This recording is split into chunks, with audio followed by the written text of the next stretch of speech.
નમસ્કાર મિત્રો, આજે આપણે ભારવી રચિત કિરાતાર્જુનીયમ મહાકાવ્યનું મહાકાવ્ય તરીકે મૂલ્યાંકન કરવા જઈ રહ્યા છીએ. આગળના વ્યાખ્યાનમાં આપણે મહાકાવ્યના જે લક્ષણો છે એ વિસ્તારથી ચર્ચ્યા છે. અહીંયા કિરાતાર્જુનીયમ જે મહાકાવ્ય છે એ સંસ્કૃત સાહિત્યના જે પંચમહાકાવ્યો છે એ પંચમહાકાવ્યોમાં અદ્વિતીય સ્થાન ધરાવે છે. કિરાતાર્જુનીયમ મહાકાવ્યનું મૂળ કથા વસ્તુ કવિએ મહાભારતના વન પર્વમાંથી પસંદ કર્યું છે. આમાં પોતાની કલ્પના શક્તિ અને કવિત્વને કારણે તેમાં કેટલાક મૌલિક પરિવર્તનો પણ કર્યા છે. જુગારમાં હારી જતા પાંડવો દ્વૈતવનમાં ચાલ્યા જાય છે. ત્યાં ગુપ્તચર દુર્યોધનની સુવ્યવસ્થિત શાસન વ્યવસ્થાનું વર્ણન કરે છે. આ સાંભળી દ્રૌપદી અને ભીમ યુધિષ્ઠિરને સમય અવધિ પહેલાં જ યુદ્ધ કરવા પ્રેરે છે, પરંતુ યુધિષ્ઠિર પ્રતિજ્ઞા ભંગ કરી યુદ્ધ કરવા ઈચ્છતા નથી અને ત્યાં જ મહર્ષિ વ્યાસ આવે છે. તેઓ અર્જુનને હિમાલય પર ભગવાન શિવની તપશ્ચર્યા કરવાનું કહે છે. આથી અર્જુન પાશુપતાસ્ત્ર પ્રાપ્ત કરવા ઇન્દ્રકીલ પર્વત પર કઠોર તપશ્ચર્યા કરવા જાય છે. અપ્સરાઓ પણ તેનો તપોભંગ કરી શકતી નથી. અંતે શિવ પ્રસન્ન થઈ એની પરીક્ષા લે છે. અર્જુનના પરાક્રમ અને સાહસથી પ્રસન્ન થઈ શિવ પાશુપતાસ્ત્ર આપે છે. આ નાનકડા કથા વસ્તુને મહાકવિ ભારવીએ 18 સર્ગમાં વિસ્તૃત કર્યું છે. આ મહાકાવ્યનો આરંભ મંગલ શ્લોકની રચના કર્યા વિના સીધા કથા વસ્તુ પર પહોંચી જઈને કવિએ કરેલું છે, જેની આપણે આગળ ચર્ચા કરીશું. સંસ્કૃત સાહિત્યના પ્રસિદ્ધ પંચમહાકાવ્યોમાં સ્થાન પ્રાપ્ત કરનાર કિરાતાર્જુનીયમે સંસ્કૃત મહાકાવ્યોમાં આચાર્ય કુંતકના શબ્દોમાં કહીએ તો વિચિત્ર માર્ગનું પ્રવર્તન કર્યું છે. વિસ્તાર અને પાંડિત્યના ભારણને કારણે બૃહત્ત્રયી નામે પ્રસિદ્ધ જે 3 મહાકાવ્યો છે એમાંનું આ પ્રથમ કાવ્ય છે. હવે આપણે એને મહાકાવ્ય તરીકે મૂલવીશું. મહાકાવ્યના લક્ષણો છે, એમાં પહેલું લક્ષણ છે સર્ગબદ્ધતા. મહાકાવ્ય એ સર્ગબદ્ધ હોવું જોઈએ, તો કિરાતાર્જુનીયમ પણ સર્ગબદ્ધ મહાકાવ્ય છે. બીજું જે લક્ષણ આપ્યું છે કે દરેક સર્ગમાં ઓછામાં ઓછા 8 મહાકાવ્ય ઓછામાં ઓછા 8 અને વધારે 30 સર્ગ હોવા જોઈએ. તો આપણું આ જે મહાકાવ્ય છે એ 18 સર્ગોમાં વિભાજિત છે. નાના ભાગમાં કથા વસ્તુ મોટું છે અને એને નાના ભાગમાં વિભાજિત કરવામાં આવ્યું છે, અને વિભાજિત કરેલા જે ભાગો છે એને સર્ગ એવું નામ અપાયું છે, અને 18 સર્ગમાં આ કિરાતાર્જુનીયમનું વિભાજન કરવામાં આવ્યું છે. આ 18 સર્ગોમાં કુલ 1040 શ્લોકો છે. પ્રત્યેક સર્ગમાં 30થી ઓછા નહીં અને 200થી વધારે નહીં એવી શ્લોકોની મર્યાદા પણ જાળવવામાં આવી છે. દાખલા તરીકે પ્રથમ સર્ગમાં 46 શ્લોકો છે, બીજામાં 59 શ્લોકો છે, વગેરે. આ જે મહાકાવ્ય છે એ મહાકાવ્યનું શીર્ષક એમાં આવતા મુખ્ય કથા વસ્તુથી આપવામાં આવ્યું છે. કિરાતાર્જુનીયમમાં દરેક સર્ગ એક જ છંદમાં રચાયેલો છે. અલંકાર શાસ્ત્રીઓએ જે લક્ષણ આપ્યું છે એમાં સ્પષ્ટ કહ્યું છે કે દરેક સર્ગ એક જ છંદમાં રચાયેલો હોય અને સર્ગાંતે છંદ પરિવર્તન પણ થયેલું હોવું જોઈએ, જેનું પાલન કિરાતાર્જુનીયમમાં પણ આપણને થયેલું જોવા મળે છે. દરેક સર્ગ એમાં એક જ છંદમાં રચાયેલો છે અને સર્ગાંતે છંદ પરિવર્તન પણ આપણને જોવા મળે છે. ઉદાહરણ તરીકે આપણે જોઈએ તો પ્રથમ સર્ગમાં શ્લોક 1 થી 44 સુધી વંશસ્થ છંદમાં રચાયેલ છે, અને છેલ્લા 2 શ્લોકોમાં અનુક્રમે પુષ્પિતાગ્રા અને માલિની છંદ છે. એ જ રીતે બીજા સર્ગમાં જોઈએ આપણે તો 1 થી 56 શ્લોક વૈતાલીયમાં રચેલા છે, 57મો જે શ્લોક છે એ ઉપજાતિ છંદમાં છે અને 58મો શ્લોક પુષ્પિતાગ્રામાં અને 59મો શ્લોક જે છે એ વસંત તિલકા છંદમાં રચાયેલો છે. એ જ રીતે દરેક સર્ગના અંતે 22 સર્ગના કથાનકનું સૂચન પણ થયેલું જોવા મળે છે. જેમ કે દ્રૌપદીની ઉક્તિને ભીમ જેવાનું સમર્થન મળી રહેશે એમ પ્રથમ સર્ગના અંતે સૂચવાયું છે. એ જ રીતે વ્યાસજીની સલાહનું સૂચન બીજા સર્ગને અંતે વેદવ્યાસના આગમન અને ત્રીજા સર્ગની કથાનું સૂચન કરે છે. હવે આપણે મહાકાવ્યના આરંભ વિશે જોઈએ તો કિરાતાર્જુનીયમનો આરંભ એ સીધા વસ્તુ નિર્દેશથી થયેલો છે. મહાકાવ્યનો આરંભ સામાન્ય રીતે આશીર્વાદ, નમસ્કાર અથવા તો સીધા વસ્તુ નિર્દેશથી થયેલો હોવો જોઈએ એવું આલંકારિકોએ કહ્યું છે. અહીંયા કિરાતાર્જુનીયમનો જે આરંભ છે એ વનેચર દૂત યુધિષ્ઠિર પાસે આવ્યો છે અને સીધું જ એના દ્વારા કથાનક શરૂ થયેલું છે. દ્વૈતવનમાં રહેતા યુધિષ્ઠિર પાસે વનેચર આવે છે અને ત્યાંથી જ આ કાવ્ય કદમ માંડે છે. કાવ્યનો પ્રથમ શ્લોક શ્રીથી શરૂ થયો હોવાથી કેટલાક એવું પણ માને છે કે અહીંયા મંગલ થયું છે. શ્રી શબ્દ એ મંગલ સૂચક છે અને મંગલ સૂચક હોવાથી કેટલાક વિદ્વાનો એવું માને છે કે અહીંયા આ જે મહાકાવ્ય છે એનો આરંભ મંગલ સૂચક છે. ત્યારબાદ આપણે જોઈએ તો કથાવસ્તુ. મહાકાવ્યનું કથાવસ્તુ એ પ્રચલિત હોવું જોઈએ, પ્રસિદ્ધ હોવું જોઈએ એવું વિદ્વાનોએ કહ્યું છે. તો કિરાતાર્જુનીયમનું જે કથાવસ્તુ છે એ મહાભારતના વન પર્વમાંથી લીધું છે. મહાભારત એ ઇતિહાસ કથોદ્ભૂત કાવ્ય છે અને એનો આધાર વન પર્વના 28થી 42 સુધીના જે અધ્યાયો છે એ અધ્યાયોમાંથી એનો આધાર લઈને કવિએ પોતાની કલ્પનાથી આ વિશાળ મહાકાવ્ય રચ્યું છે. એ મૂળ કથાની જે રેખાઓ છે એ રેખાઓને મોટે ભાગે વફાદાર રહ્યા છે. ત્યારબાદ આપણે શીર્ષક જોઈએ તો સામાન્ય રીતે શીર્ષક એ ખૂબ મહત્વનું છે. સંસ્કૃત સાહિત્યમાં આપણે જાણીએ છીએ કે કૃતિઓના શીર્ષક માટે જુદી જુદી પદ્ધતિ અપનાવવામાં આવે છે. કાં તો નાયકના નામ ઉપરથી શીર્ષક પાડવામાં આવે, નાયિકાના નામ ઉપરથી શીર્ષક પડાય, નાયક નાયિકા બંનેના નામ ઉપરથી શીર્ષક પણ પાડી શકાય છે. તો ક્યારેક કવિ કે લેખક પોતાના નામ ઉપરથી પણ શીર્ષક આપે અથવા તો જે કાવ્ય અથવા તો જે સાહિત્ય રચાયું છે એ સાહિત્યનું જે મુખ્ય કથાનક હોય એ મુખ્ય કથાનકને આધારે શીર્ષક અપાયેલું હોવું જોઈએ. તો સાહિત્યમાં, સંસ્કૃત સાહિત્યમાં આવા જુદા જુદા માપદંડો શીર્ષક માટે અપાયા છે. મહાકાવ્યનું જે શીર્ષક છે એ શીર્ષક એ સામાન્ય રીતે એનું જે મુખ્ય કથા વસ્તુ હોય એ કથા વસ્તુને આધારે અપાયેલું હોવું જોઈએ. તો આપણું આ જે મહાકાવ્ય છે કિરાતાર્જુનીયમ, એ કિરાતાર્જુનીયમના જે નાયક છે એ નાયકના પૌરુષની ચરમ સીમાનું દર્શન કરાવતા સૌથી અગત્યનો જે પ્રસંગ છે કિરાત વેશધારી શિવ અને અર્જુનના યુદ્ધનો, એના ઉપરથી આ મહાકાવ્યનું નામાભિધાન થયેલું છે. એટલે કે આપણું આ જે મહાકાવ્ય છે એ મહાકાવ્યનું શીર્ષક એમાં આવતા મુખ્ય કથા વસ્તુને આધારે થયેલું છે.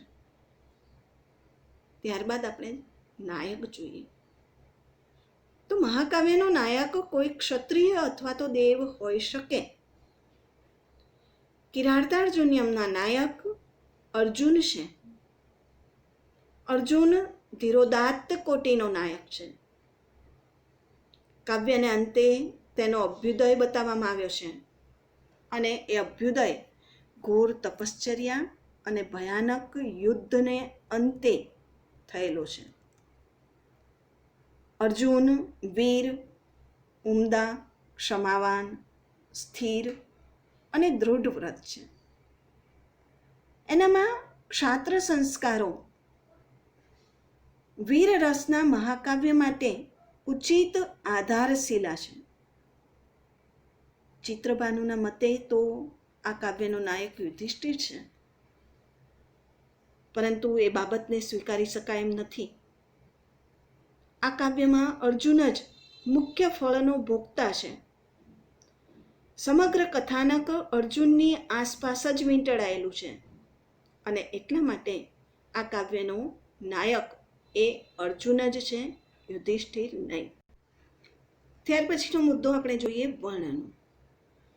મહાકાવ્યમાં વર્ણનો એ ખૂબ મહત્વના છે. કિરાતાર્જુનીયમના જે વર્ણનો છે એક વિશિષ્ટ પ્રકારની ભાત ઉપસાવે છે. આના વર્ણનોમાં વિસત્તા છે, કલ્પના વૈભવ છે અને વર્ણ વસ્તુની જે મનોરમ લાક્ષણિકતા છે એ લાક્ષણિકતાને પકડવાની કલાસૂજ આપણને અહીંયા દ્રષ્ટિગોચર થાય છે. ઉદાહરણમાં જોઈએ તો ચોથા સર્ગમાં શરદ ઋતુનું વર્ણન છે, તો 10મા સર્ગમાં વર્ષા ઋતુ વગેરે ઋતુઓનું વર્ણન છે. 9મા સર્ગમાં જોઈએ તો ચંદ્રોદયનું સુંદર વર્ણન છે. 8મા સર્ગમાં મદિરાપાન અને રતિ ક્રીડાનું વર્ણન છે. તો 13મા સર્ગમાં દૂત પ્રેષણનું વર્ણન છે અને 14 થી 17 જે સર્ગો છે એમાં જુદા જુદા પ્રકારના જે યુદ્ધો છે એ યુદ્ધોનું વર્ણન છે. અસ્ત્ર શસ્ત્રનું વર્ણન છે, યુદ્ધનું વર્ણન છે, તે અસ્ત્ર શસ્ત્રોનું વર્ણન પણ હોય. અને આ ઉપરાંત નદી, પર્વત, વન વગેરેના વર્ણનો પણ આપણને આમાં પ્રાપ્ત થાય છે. જો કે આ મહાકાવ્યમાં આપણને વિવાહ, પુત્રજન્મ વગેરેના વર્ણનો પ્રાપ્ત થતા નથી, કારણ કે આનું કથાવસ્તુ જ એવું છે કે વિવાહ, પુત્રજન્મ વગેરેના વર્ણનોને ક્યાંય સ્થાન પ્રાપ્ત થઈ શકે એમ નથી. વર્ણનો પછી આપણે જોઈએ તો કિરાતાર્જુનીયમમાં રસ જે છે એ રસ અને ભાવનું સાતત્ય છે. આ મહાકાવ્ય વીરરસ પ્રધાન કાવ્ય છે. અર્જુન તેનું આલંબન છે અને વીરના વિવિધ પ્રકારોની નિષ્પત્તિ કરાવવામાં કવિએ પોતાનું કૌશલ્ય દાખવ્યું છે. એટલે આ મહાકાવ્યનો મુખ્ય રસ એ વીર છે. સાથે સાથે ગૌણ રસો પણ કવિએ પ્રસંગને અનુચિત વર્ણવ્યા છે. ગાંધર્વો અને અપ્સરાઓની જે કેલીઓ છે એમાં સંભોગ શૃંગારનું વર્ણન છે. વીરરસ મુખ્ય છે છતાં પણ કવિએ એમાં સંભોગ શૃંગારનું વર્ણન પણ કરવાનું એ ચૂક્યા નથી. તો અર્જુનની તપશ્ચર્યામાં આપણને શાંત રસ પ્રાપ્ત થાય છે અને યુદ્ધના વર્ણનોમાં જુદા જુદા આયુધો, માયાવી, નાગપાસ, ગરુડાસ્ત્ર, આગ્નેયાસ્ત્ર, વરુણાસ્ત્ર વગેરેના પ્રયોગમાં આપણને અદ્ભુત રસ પણ પ્રાપ્ત થાય છે. વીરનો જે સ્થાયી ભાવ, ઉત્સાહ છે એ સર્વત્ર આપણને દેખાય છે અને ભાવથી તરંગિત પદાવલીઓથી સુશ્લિષ્ટ પદ્યોથી આ કાવ્ય પૂર્ણ છે. રસ પછી આવે અલંકાર. કિરાતાર્જુનીયમમાં અનેક સૌંદર્યવર્ધક અલંકારોનો પ્રયોગ થયો છે. ઉપમા, ઉત્પ્રેક્ષા, રૂપક, શ્લેષ વગેરેથી માંડીને શંકર, સંસૃષ્ટિ જેવા વિવિધ અર્થાલંકારોની ગૂંથણી આ કાવ્યની અનોખી શોભા આપે છે. તો 15મા સર્ગના શબ્દાલંકારો એ વાચકોનું વિશેષ ધ્યાન ખેંચે એવા છે. અર્થાલંકારો તો વિપુલ પ્રમાણમાં એમણે પ્રયોજ્યા જ છે, પરંતુ સાથે સાથે એમના શબ્દાલંકારો પણ વાચકોનું વિશેષ ધ્યાન ખેંચે એવા છે. ત્યારબાદ આપણે જોઈએ છંદ. તો છંદની દ્રષ્ટિએ જોઈએ તો આ કિરાતાર્જુનીયમ મહાકાવ્ય એ કર્ણમધુર છંદોનો ઉચિત ઉપયોગ કરવામાં આવ્યો છે. દરેક સર્ગ કોઈ એક જ છંદમાં છે. આ મહાકાવ્યમાં કુલ 23 જેટલા છંદોનો પ્રયોગ થયો છે. અને રાજનીતિનું વર્ણન કરવામાં ભારવીએ પ્રયોજેલ વંશસ્થ છંદ એ ખૂબ જ પ્રશંસનીય બન્યો છે. એટલે છંદની બાબતમાં જોઈએ તો કવિનું જે છંદ વિષયક જ્ઞાન છે એ જ્ઞાન અહીંયા પ્રગટે છે. એક કાવ્યમાં એમણે 23 જેટલા વિવિધ છંદોનો પ્રયોગ કર્યો છે. એ એમનું છંદ વિષયક જ્ઞાન પ્રગટ કરે છે. છંદ પછી જોઈએ નાટ્ય સંધિઓ. સંધિઓ સામાન્ય રીતે નાટકમાં પ્રયોજવામાં આવે છે, પરંતુ આપણું આ જે મહાકાવ્ય છે, મહાકાવ્યમાં 5 સંધિઓનો યોગ્ય રીતે વિનિયોગ કવિએ કર્યો છે. સર્ગ 1 થી 3 મુખ સંધિ છે. સર્ગ 4 થી 6 પ્રતિમુખ સંધિ છે. સર્ગ 7 થી 11 ગર્ભ સંધિ છે. સર્ગ 12 થી 17 અવમર્શ સંધિ છે. અને સર્ગ 18 વિમર્શ સંધિ જોવા મળે છે. આમ જુદા જુદા સર્ગોમાં પ્રસંગને અનુરૂપ જુદી જુદી સંધિઓનું નિરૂપણ આપણને થયેલું જોવા મળે છે. મહાકાવ્યનું એક લક્ષણ એ પણ છે કે આ મહાકાવ્ય કોઈ 4 પુરુષાર્થમાંથી કોઈ એક કે એકથી વધારેની પ્રાપ્તિ કરતું બતાવાયું હોવું જોઈએ.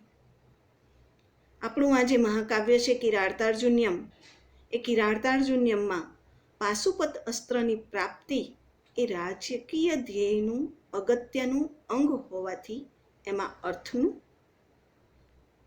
અપ્સરાઓ અને ગાંધર્વોના સંભોગ અને અર્જુન દ્રૌપદીના વિરહનું વર્ણન હોવાથી એમાં કામનું નિરૂપણ છે.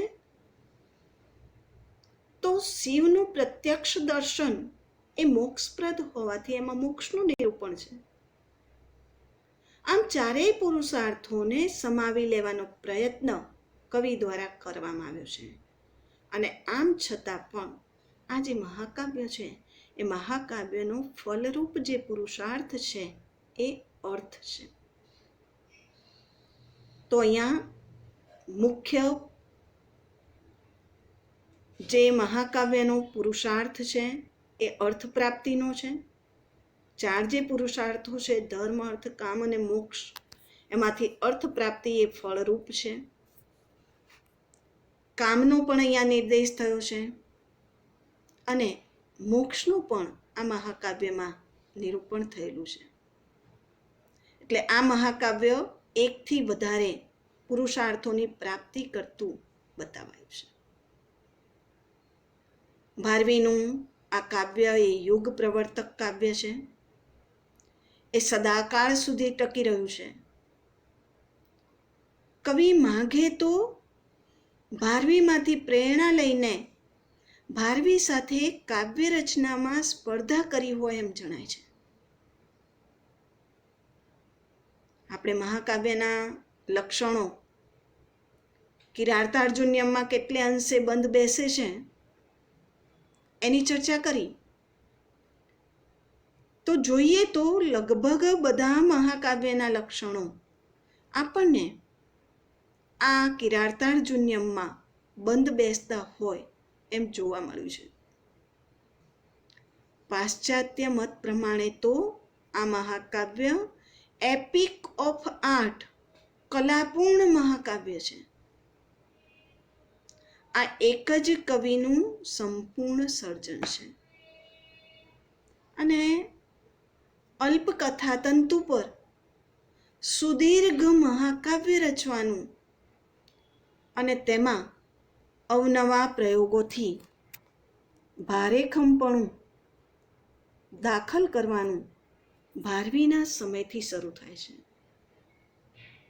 આ મહાકાવ્ય રસ, ભાવ, અલંકાર, વર્ણન વગેરેથી પૂર્ણ છે અને પંચ મહાકાવ્યોમાં એને પ્રસિદ્ધિ પણ પ્રાપ્ત થઈ છે. આ કિરાતાર્જુનીય મહાકાવ્યથી સંસ્કૃત સાહિત્યના જે મહાકાવ્યના છે એના ઇતિહાસમાં એક નવો યુગ શરૂ થાય છે. આ કાવ્ય 18 સર્ગનું છે.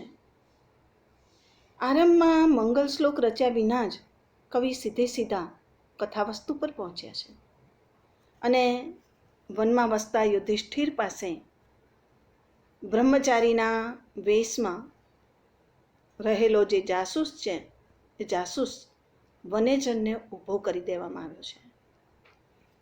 આના ઉપરથી દુર્યોધન પ્રજાપ્રિય થવા માટે જે પ્રયત્નો કરે છે એનો ખ્યાલ રહે છે અને આ સાંભળીને દ્રૌપદી ઉશ્કેરાઈ જાય છે.